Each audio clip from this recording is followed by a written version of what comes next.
Good evening, everybody. This is your girl, Yo Yo, and I'm back.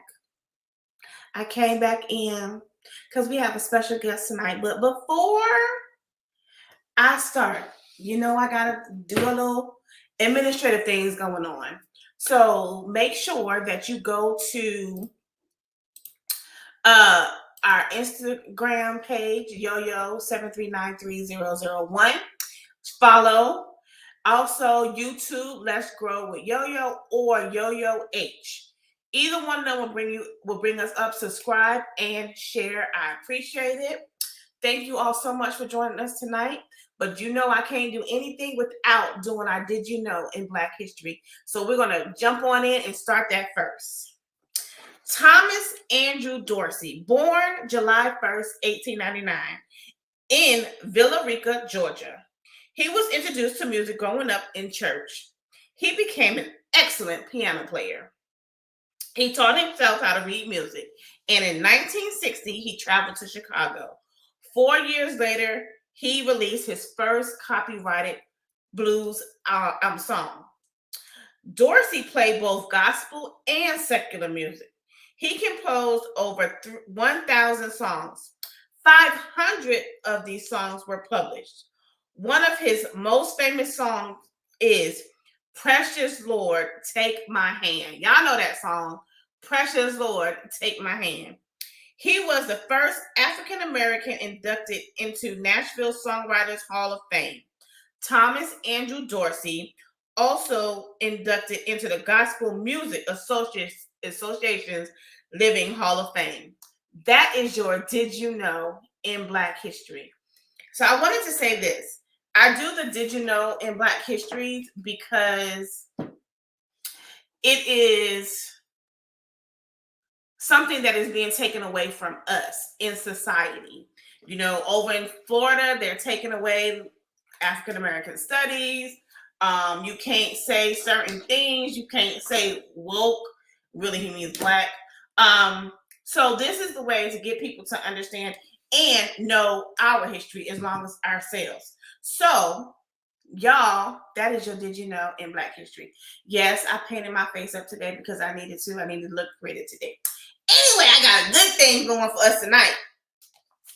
This young lady, the book is called You Know What? I Don't Feel Like Wearing a Bra Today. Author Tiffany Latrell is going to be on our show tonight, y'all. Wait a minute, here she go. Say hey, Tiffany. Oh, wait. What? I can hear you. Hey, everybody.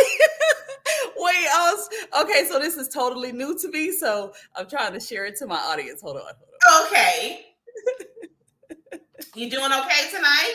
I am. How are you? I am wonderful. Y'all see she has the screen of her book. You know what? I don't feel like wearing a bra today. Now listen, I know a lot of people probably think she's talking about wearing a bra, but it's so much more to this book than meets the eye. And when she gets a minute, I want her to talk about herself a little bit. So tell us about yourself, ma'am. Okay, hey. Well, first of all, I want to say thank you so much for asking me to be on. This is my first time ever doing anything like this, so you are special forever in my heart because you gave me. Well, thank you very much. So thank you so much. But yeah, so I am Tiffany, everybody. I'm from Glenmore, Louisiana. It's a little bitty town in central Louisiana. I grew up military, so I have lived all over. I am a mother to two amazingly talented and intelligent and handsome little fellas. They're How old are they? On tonight, so they better be on. But Michael is my oldest son. He's 24. Okay. He's my musician. He's an amazing musician. And Jalen is my youngest. He's 16, and he's my athlete. Both of them definitely keep me in line. So yeah, I like to be outdoors. I love sports. I love to laugh, joke, have a good time. I just like to live life. Okay, well, there's nothing wrong with that because he loves living life. Right. Let's see. Ricard said he can't hear. Y'all can't hear me? I hear you. You hear me? I don't see where it's. Oh, let me cut it up some more. Yeah, it's all the way up. Jenny said, Mom is watching with Daryl. So proud of my girl. My mom and my stepdad. Beta Bailey watching from Fayetteville. Oh, these all congratulations, Tiff. Hearts. Hey, Prophetess Mars, how are you? Okay, so what made you come up with this concept of the book? So the concept of the book kind of came about. I was a juvenile probation officer for many years. Mm-hmm. So I worked with lots and lots of teenagers. And, when you work with kids, oftentimes you meet them and you see yourself in a lot of people, that you meet. And most of the kids that I deal with, I recognize early on that a lot of them are really just kind of struggling with who they are, not knowing who they are, or just not being able to be accepted for who they are. Right. And it was, a few guys and girls that they just had personalities that, they were different from a lot of people. And so they struggled a lot. And so it just kind of made me remember about my teenage years, and how, I kind of went off path because, I was just kind of struggling with my own personality. And so I just decided that I would write a book one day. I was literally sitting in my office. I was like, I'm going to write a book. And, my friends were all like, yeah, like whatever. Because they used to be like giving all of these ideas and I never finish it. So they were just like, all right, well, just let me know when the book is finished. But I did it. And I finished it. Why this title for the book, though? Why this title? So the title came about because I knew that when I wanted to create a title for the book, I wanted it to be something catchy, something fun, kind of off the wall. And so I knew that I wanted it to be something that most people can relate to. And so the bra kind of came about. And it's so funny because when I came up with the title of the book, I actually typed this in a Facebook status in 2015. Oh, wow. Yeah. So I completely forgot about it. Right. And it popped up on my memories one day. And I was like, wow, look at this. So I actually put this title of the book out there just being funny on a Facebook status. And here we are, like, 7-8 years later, and that's the title of my book. So okay, so it was just one of those. Let's see if this. Yeah, basically. Can you read us a passage in the book that you like about this book? Yeah. So all right. So it's a small passage. What section of the book does this come from? Give me. Okay, so this is going to be from chapter 5. And the title of that book is That Is a Hole, and You Are Wrong for That. Wow, that's my chapter right there. So the passage is much like sadness, confusion is a feeling that we often try to dismiss. I believe that we want to dismiss any feelings of confusion because we do not want to appear weak. As many people feel that confusion is not a normal or a positive feeling. We want to force ourselves to believe that we have all things figured out. But feeling confused is a compelling feeling. Confusion does not make you weak. In fact, it takes courage to openly admit to yourself that you are confused. It takes courage to say to yourself, you know what, self? I don't have all of the answers. And you know what? Not having the answers is perfectly okay. Janet is definitely that. All her. So the one thing I like about the book, even though the title says, what, I don't feel like wearing a bra today, is the metaphors that you use in the book. How we can tribute that we all got a favorite bra, because I know I do. And I know my ex is like, if you don't go throw that bra away, it's over. Like the one to get rid of it. We can get rid of it. comfortable. You know, they sit upright. But like in the passage that you just read, and I forgot how it all started, but I wanted to read you one from chapter 1 when she says, "Are those your nipples?" And when it came about when you started getting breasts, right? Yeah. And you said, "You nevertheless, I remember the feelings associated with them budding all too well. My feelings were all over the place. You see, oh God, what the heck just happened? Let me define it. Sorry. What was that? I remember the feelings associated with them budding all too well. My feelings were all over the place. You see, I was not the most feminine girl out of the bunch. In fact, I thought I was one of the boys.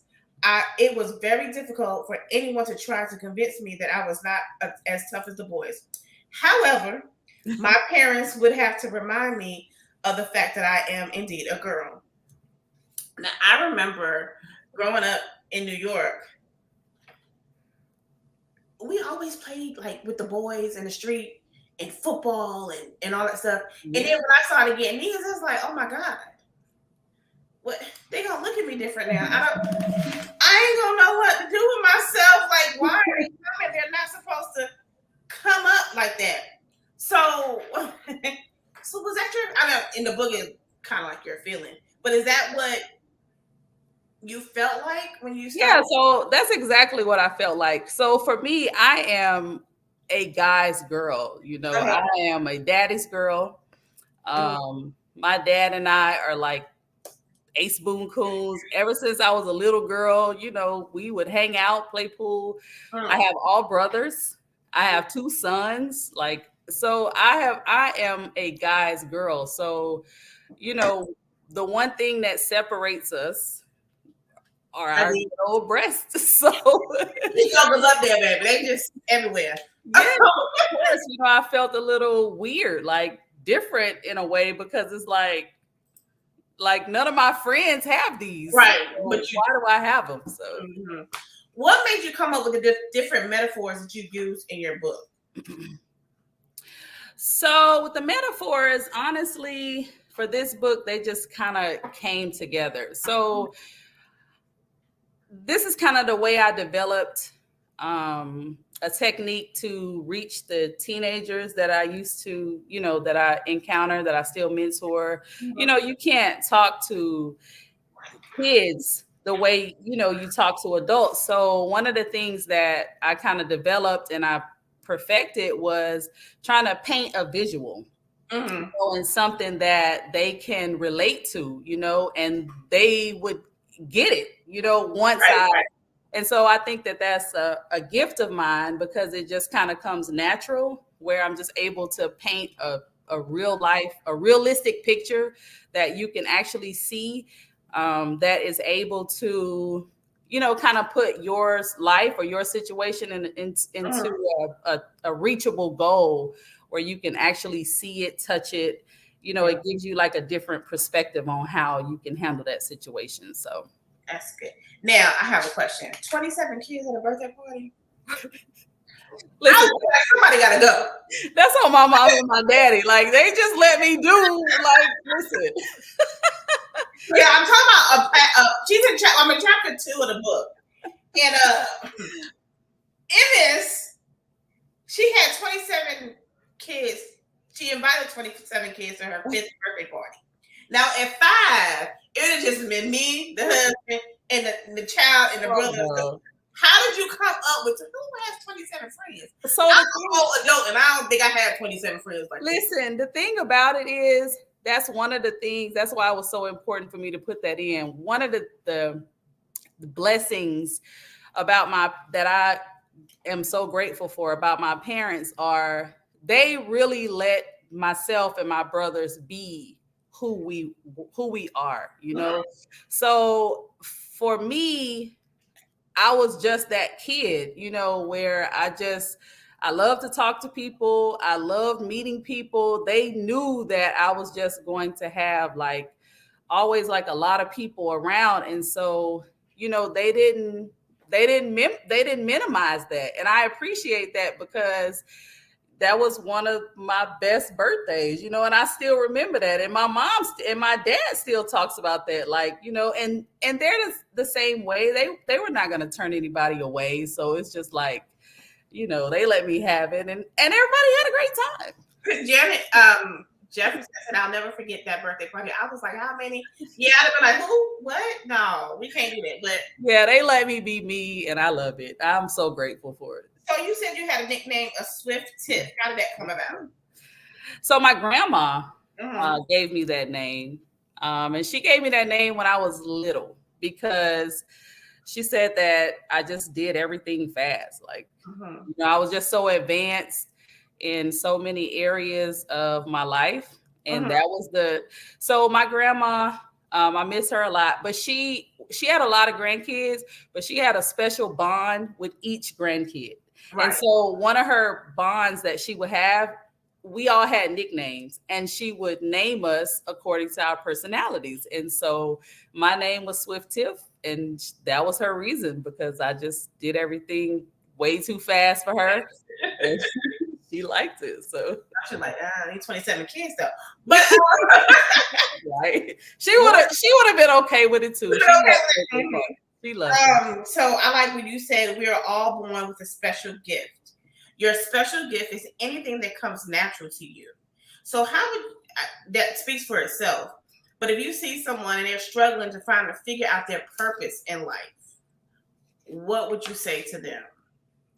So what I tell people, honestly, I tell people that it's something that you recognized about yourself early on. And the crazy thing about it is, to me, it's something that you really, really love, or it's something that you don't love. Like, it's something that comes natural, and you're just like, oh my God, why am I this way? But it's just who you are. And so I always tell people to start there. Like, just think about something that you really, really love about yourself. And it's something that just comes so natural to you. You start there. And then you explore from that moment. Or if it's something that, like I say, it's something that you hate, but you can't let it go. Start there, because that is just, truly who you are. And that's just my advice for people when they're trying to figure out who they are, or what their talent or what their gift is. Janet Jefferson said her great aunt Faye would say she was here before. Always an amazing girl. That's my mama too. You was here before. You was here before. You was here before. Okay, so there is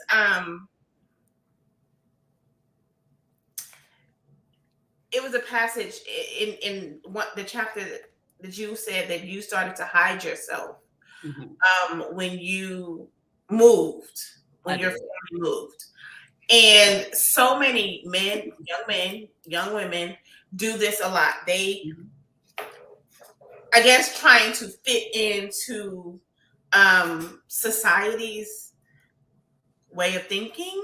Yes. And it that chapter, like, when I say I had shedded a tear, because I was like that. Because I was like, when when I lived in New York and then I moved to Virginia. And my siblings was there in Virginia before I got there. So I had to shift and try to fit into that. And I felt like I wasn't, they had their own little secret. Right. And I had to try to fit in. Yeah. So I think, to me, that part of the book like really resonated to me, because I was like, that's me. That was me growing up. And even like you said, when you was in the military. When I was in the military, it was like, okay, you got to cipher yourself, because if you think you might have some E6 that you like, you know what, that don't sound right, but okay, I'm going to go with what you say. Right.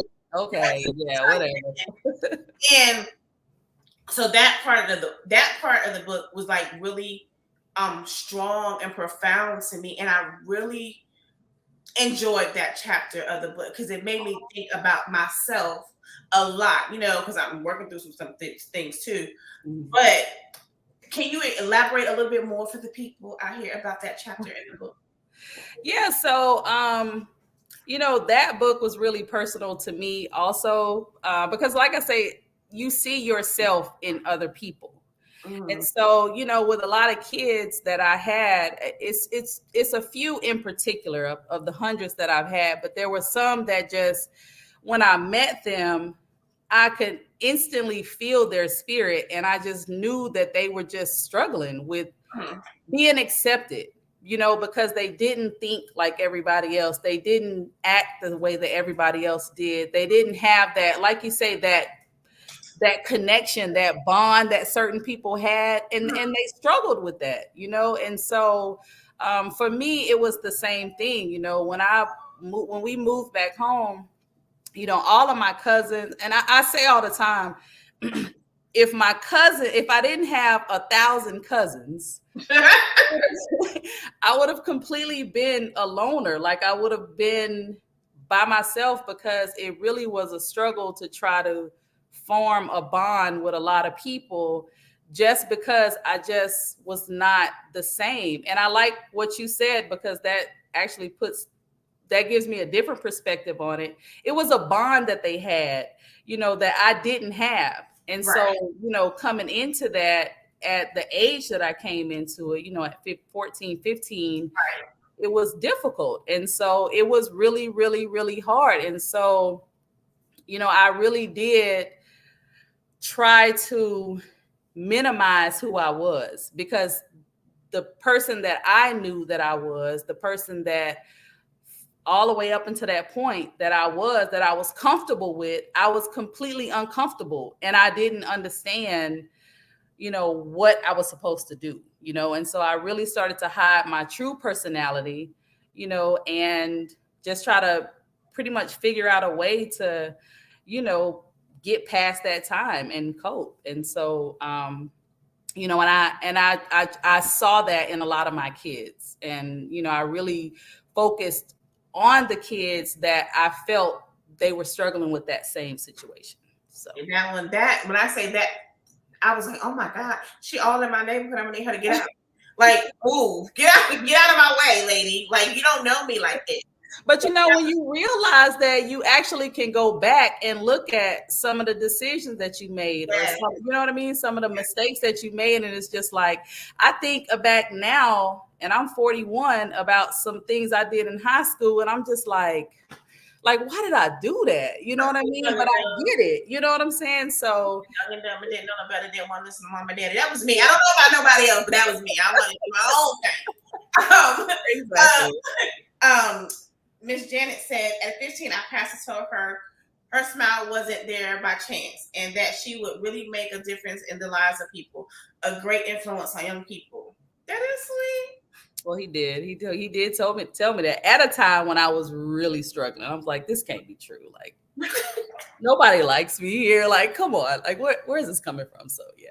And when you said that you used to be on the honor roll, you were smart and everything, and then your grades started slipping because you weren't fitting in. You weren't like where you were like before. Everybody knew you, everybody loved you. Here, these people like, oh, like looking at you crazy and stuff. Yeah. So, how is that in your life now? Is it the same way, or are you out of that shit? I'm out of that. Listen, I could care less. Okay, like I could care less. Like, it feels good to be this free, though. Like, it feels good to be able to just be like, okay, so we're going to talk about all of this stuff today. We're going to talk about the weird stuff. We're going to talk about the funny stuff. You don't like it? All right, you're fine. Whatever. Move around. Right. I am so out of that. One part, it says, hold on to your bra. And I said, what is it? Unanswered questions for too long will start to cause problems in other areas of your life as well. Constantly adjusting will eventually start to affect your confidence and how you show up in the world. I love that. Because that bra with the holes in it and the wire sticking out. Be crazy. That means it's comfortable, but you gotta let it go. Have to. And that part, I was like, well, all these unanswered questions that I got, I just didn't know. But then now, holding on to all those things really did a toll on me, right? It does. So when I started letting go of certain, I'm still working. I'm work in progress. I tell everybody every day I'm a work in progress, and we all are. right? I'm still trying to work some things out. But when you start letting go, and I love, like I said, I love the metaphors you see, and you know, doggone well, you looking in that mirror, and you like, now this bra is really crooked, or my breasts are went. One is up and one is down. I don't know what happened. Right, you trying to push it. Trying to stick your hand in it. Yeah. So, that part right there, I was like, it really affects not just your confidence, but everything else in your life, like how you go out in the world, how you work, how you greet people, how you treat your children, your husband, anybody in the world, right? So this book to me, this is not listen, y'all, it's not a long read. You ain't gonna be in here for 4 or 5 days. No. Like I'm on another book, but I had to get it on audiobook because I saw the book and it was like this thick, and I was like, I just want to read. It's like 12 hours long. I'm like, sit around for 12 hours and read. Right. But I wanted to. It's about Black history, so I got it anyway. So when you look at, like, let me ask this example with your sons. I don't have sons, I have daughters, so I look at them like as me. How can you relate this book to them because they don't wear bras? So they don't wear bras. I know they to be, Mama, put a bra on. Don't tell me to put a bra on. Okay, don't do that. I want you to throw away now. That's right. So with my boys, no, I can't tell them to put on a bra, right. But the message is still the same with them. It's like when you notice things are changing in your life, pay attention to those changes, because we're naturally going to, we're naturally going to go through, did I lose you? Oh, I don't know. But we're naturally going to go through changes in life. And so, I tell them that when those changes start to occur, just pay attention to those changes and make the necessary adjustments that need to be made, But, for us, it's adjusting those bra straps or pushing that underwire in, or like I said in the book, air drying it instead of putting it on a dryer. But for them, I just, listen, adjust what needs to be adjusted, but don't adjust too long, because after a while, if you continue to adjust and adjust and adjust, at some point in your life, you're actually just wasting time. That's a good point. But we get so caught up trying to adjust. Exactly. And that's, we get comfortable being uncomfortable, and it's like you don't realize how long you've been adjusting. Right. Until you actually, have that moment where you just like, okay, like this is crazy. And then when you get out of that and you go back and you're like, I just can't believe I've been doing that for that long. And so, that's why I tell them, just notice those changes. Don't ignore them. Right. And just make the adjustments, but just don't adjust too long. There was another passage. Anger is an important emotion to explore. Some people would beg to differ on that one. However, you said it is important to feel anger, but ask yourself, why are you mad, sis? What is making you angry about that situation? What lesson or message did I miss? Should I have cursed them out, or should I have ignored them as I have already? I like that part because that's my issue. It's like I be angry and then I'd be like, And then I gotta think about it. You know what I mean? Come on, get it together. Right. But I like that, because a lot of people will say, especially in anger management classes, before you get angry, you need to figure out why you're angry, and you shouldn't let your emotions get you to that point. Clara says it all makes sense. I'm balanced. Why do you say anger is such a good, important step to explore? Something, because a lot of people. I'm telling you, my first therapist told me that anger kills. I had to let her go because I'm like, seriously, everybody gets angry, man. You ain't never been angry in your whole entire life. Right. That's not realistic. So I think that was important because we do get angry. You know what I mean? Like there are certain situations that we have been through, so we talk about noticing changes, adjusting to those changes, and then ultimately letting go. And so once you let go, you're able to reflect on a lot of things that you've been through. And nobody is going to say that you're not going to think about something right and be angry about it. You know what I mean? Right. And so I think that so many people, it's certain emotions that we go through, like anger and confusion. You want to dismiss those feelings, but they come naturally. And you just have to embrace it. It is okay to be angry about a situation, or, it's perfectly fine. Now, how you act, when you're angry, that's different. That's on you. But the natural emotion of being angry, that just comes natural, and it's perfectly okay. And I think that you have to allow yourself that opportunity, which is why I say, have that conversation in the mirror.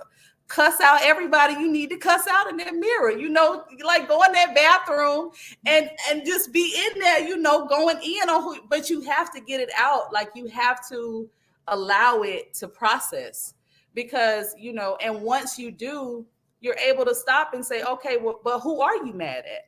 Are you mad at them? Are you mad at yourself?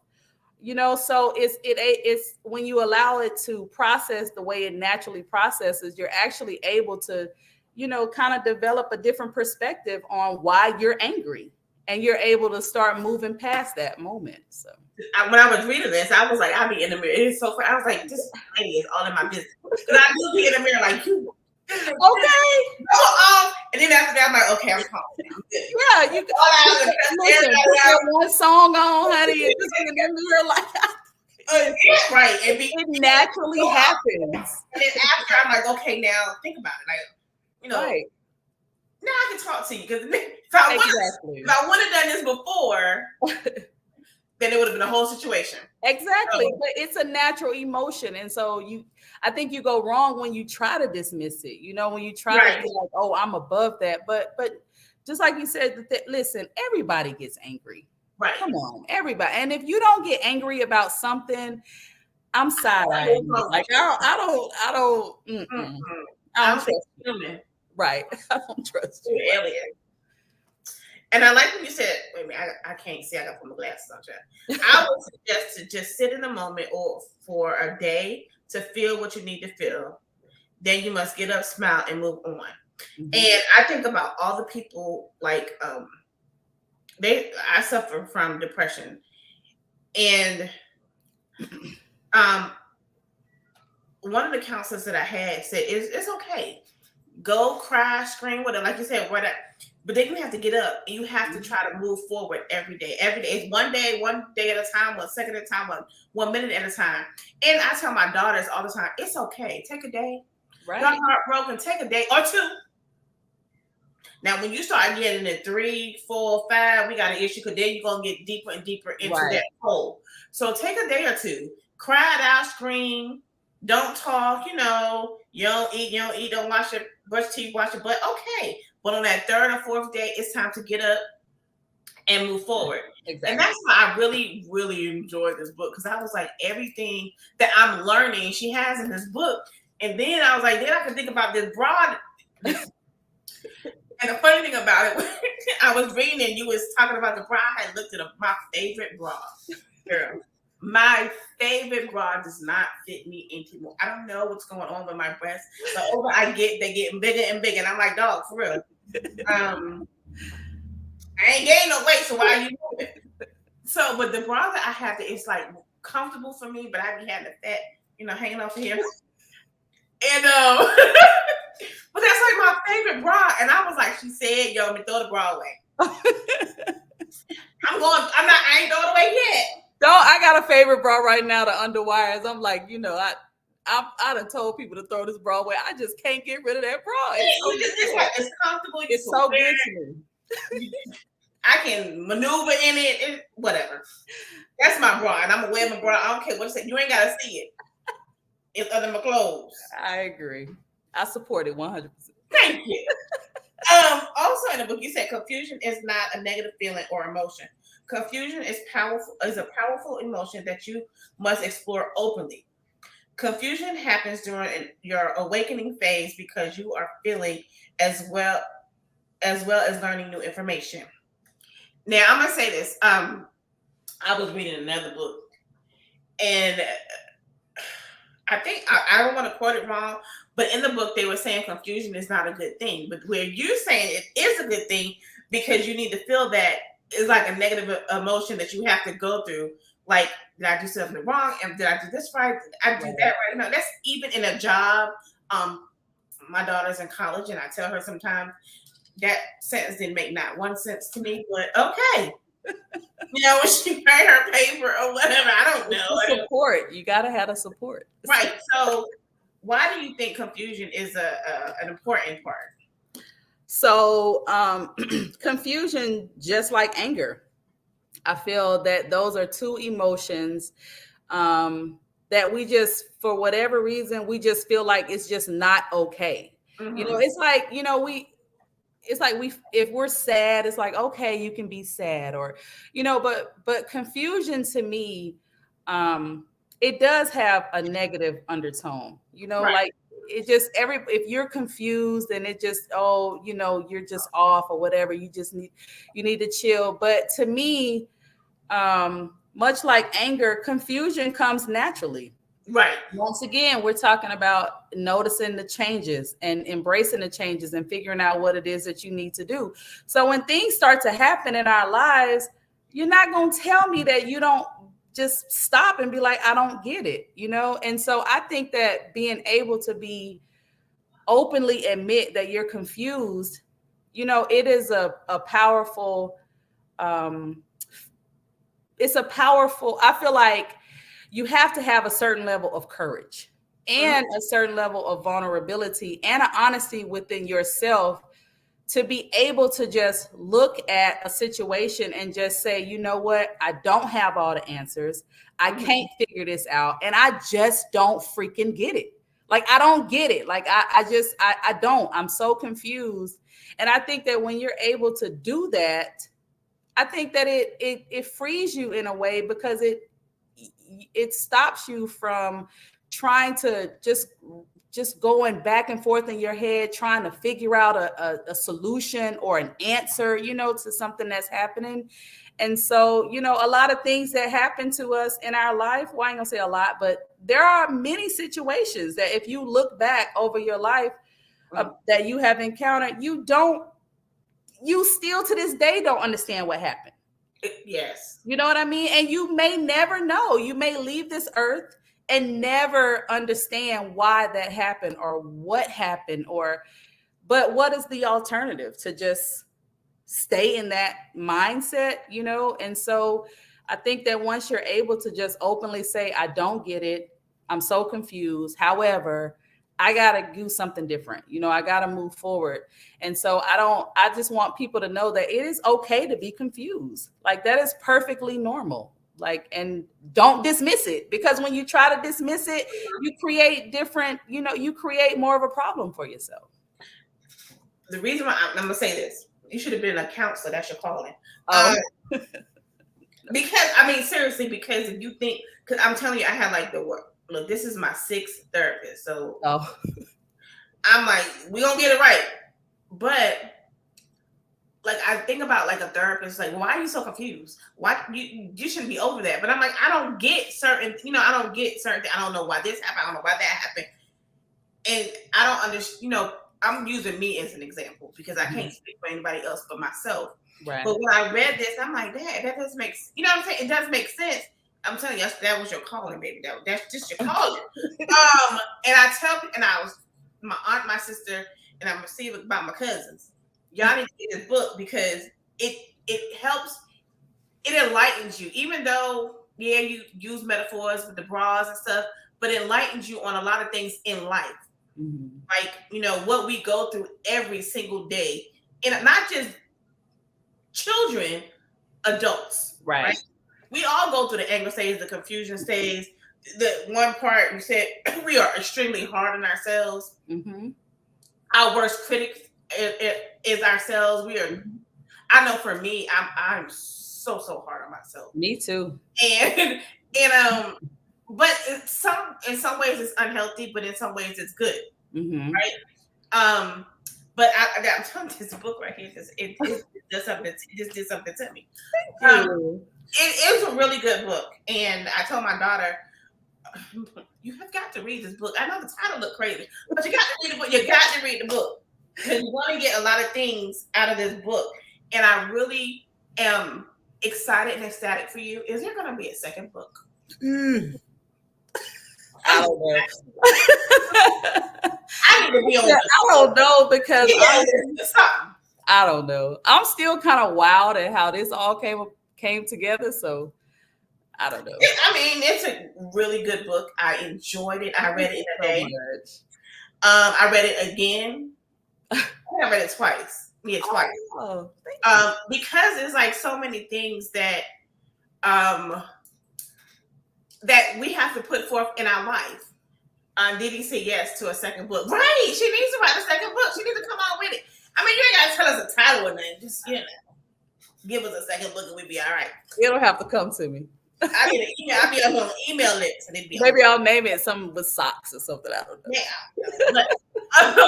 But when Ricard told me about the book, and I'm telling you, he told me, I was like, what is the name of it? And he sent it to me. So, I went on Amazon and I looked it up. And I said, okay, I'm going to get it. Let me see. I couldn't put it down when I started reading it, right? So I was like, hey, this is me. How she know me? She don't even know this woman. I don't know her. So then I asked Ricard. I was like, who is she? Like, why is she in my business? So, but it's really a good book. I enjoyed reading this book. Thank you so much. I enjoyed your conversation with the book. And listen, people, y'all if you don't have the book, go get the book. It's on Amazon. Mm-hmm. It's on Amazon. And it's called, I don't know, you know what? I don't feel like wearing a bra today. It's not always about bras. Man, you can read it because it'll help you, Black man. It'll help y'all with some of y'all insecurities or things that y'all have to work out. If you don't want to go talk to somebody, read the book. It ain't just, she used the bras as a metaphor, but it's about so much more in this book. And it really, really made me think about it. And my aunt loved it. Oh, I'm gonna get my husband to read this book. But is there anything else that you would like to tell us or say? No. I mean, I'm just really excited. I'm really grateful for you. This was fun. So yeah, so just tell everybody, the kidney. So I did want to talk about, because it's National Kidney Month. And so I just wanted to talk to everybody about kidney disease and kidney failure. Mm-hmm. Because it is a huge issue in our communities.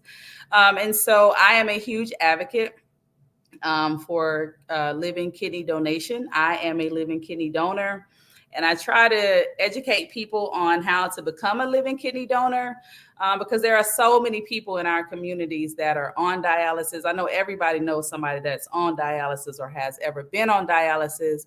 And there are thousands and thousands of people, from little kids, to older adults, that are waiting for kidneys from a deceased donor. And oftentimes they are on those lists for many years, or just say a few years. But, just if you guys are interested in living kidney donation, or if you are interested in wanting information on how to help families of people that are waiting on a transplant list, I encourage everybody to go to kidney.org.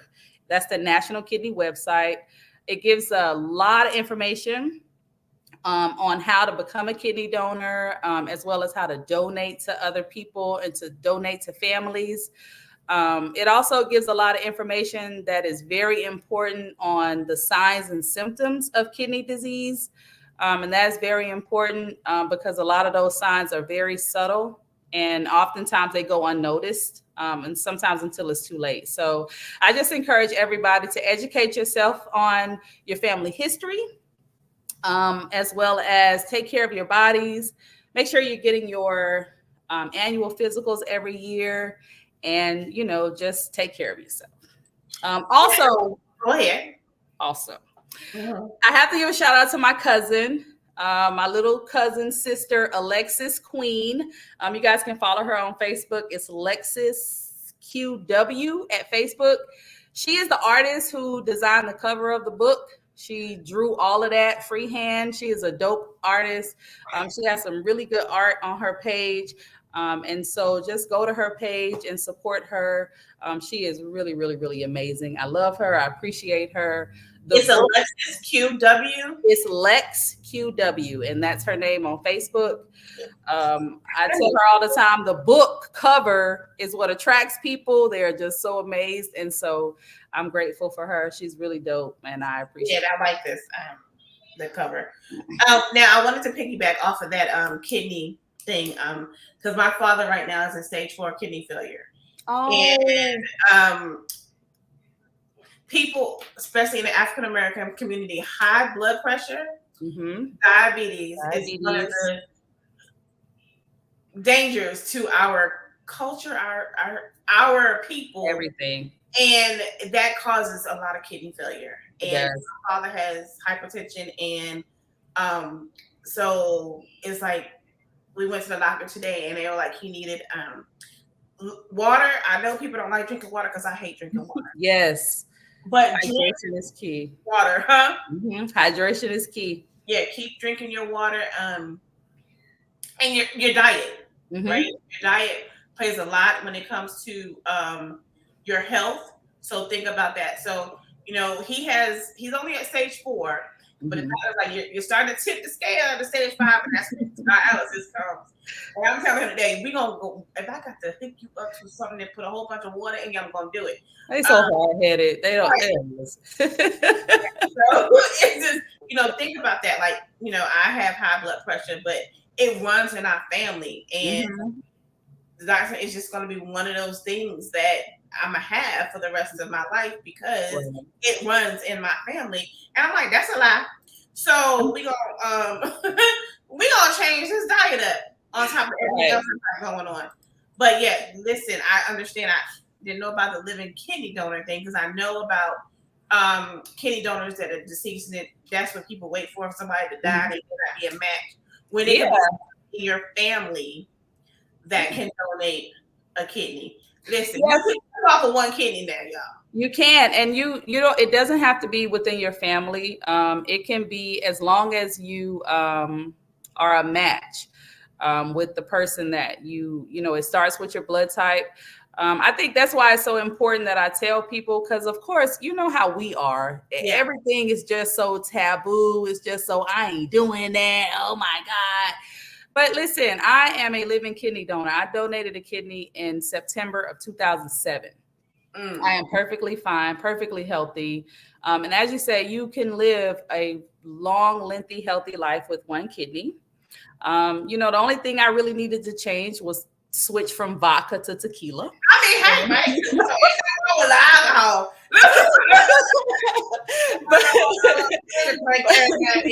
But no, just just being serious though. A lot of people don't know, and if they don't know, they're afraid. And so, that's why I try to get more of us to, just realize that it is an amazing gift to be able to, help somebody, to be able to give somebody a better quality of life.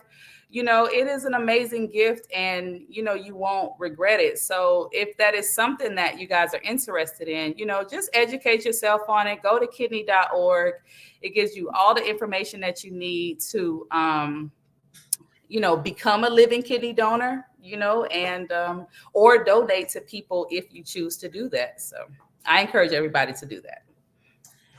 Carla Kirkwood said, men keep those BPs in check. Yes, they do. I think the men end up on dialysis because they don't want to take the meds because it messes up their erection. Listen, they got them little blue pills. They can take them blue pills. They can take them. Yeah, I mean, they got a lot of help. Exactly. They got a lot of help for them getting that erection. It's okay. I mean, listen, and that's why I was telling like my dad, you waited to do stuff too late, and don't like going to the doctor. They don't. And that's why it's so important. Get those annual physicals. Because like I said, the signs and symptoms, it's nothing that is like, oh my God, let me get to the doctor. No, it is slow. It is subtle. And listen, get off being. Yeah. No, I mean, y'all don't like going to the doctor. Y'all don't like, going to therapists. Y'all don't like doing it. Y'all don't like doing it. It's a bad thing. Exactly. But even in the African American community, we as a culture, as a people, need to understand there's nothing wrong with therapy. No. There's nothing wrong with going to the doctor. If you go to the doctor every 6 months to get your physical, get checked up, preventive stuff, so you won't have nothing major in the end. You know what I mean? Instead of waiting. Mm-hmm. That's all it is, right? And your mental health is so important. So important. And that's why I love this book, because I mean, even though she's not a licensed therapist, but she is a therapist in this book. Because in the book, she gives you a lot of things that, we don't think about every day, but we're this person in this book. Like for me, I was like, dang, she all in my I don't even know her like that. She need to go on about her business. And I'm glad you weren't offended. I'm glad you weren't. Get off my back and stuff. But then I was trying to think about, like, a lot of that stuff makes sense. A lot of the things that, even though she did the things with the bra, everything that you were talking about in this book, except for the 27 children, I don't know how to do that. But I love this book. And I think people need to go and get out. I know you need to go out and get the book. Don't think. It's on Amazon. Yes. It says, you know what? I don't feel like wearing a bra today. Man, you could get the book too. Exactly. Get the book too. And instead of put a bra, put your holy underwear that y'all wear every day. Because they like holy underwear. Right. So them holy underwears, instead of the bra, put the holy underwear in. They like the breeze, just like we like the breeze under the arm. Right? So I appreciate you. I adore the book. Thank you. If the second one come, let me know, because I will get that one too. And keep in touch, so maybe we could do this again. Oh, please. This was fun. Oh my God. I'm so What he said? We like to breathe. Yeah, I know, but we do too. That's why we got these holes in these bras. Exactly. It's a little warm under them t-shirts sometimes. Right. Listen, once I come home and this bra go off, don't ask me to do nothing. Such a release. Because I ain't going nowhere. The day is over. I'm letting them hang all down to my legs, to my feet. That's it. They're going down there. Exactly. So, yeah, but thank you so very much. I appreciate you. I love the book. Again, people, the book is called, You Know What? I Don't Feel Like Wearing a Bra Today, by Tiffany Littrell. Tiffany Littrell. Thank you so much, and I appreciate you. Oh, right. Thank you. I appreciate you. Bye. Have a good night. Bye. Bye-bye.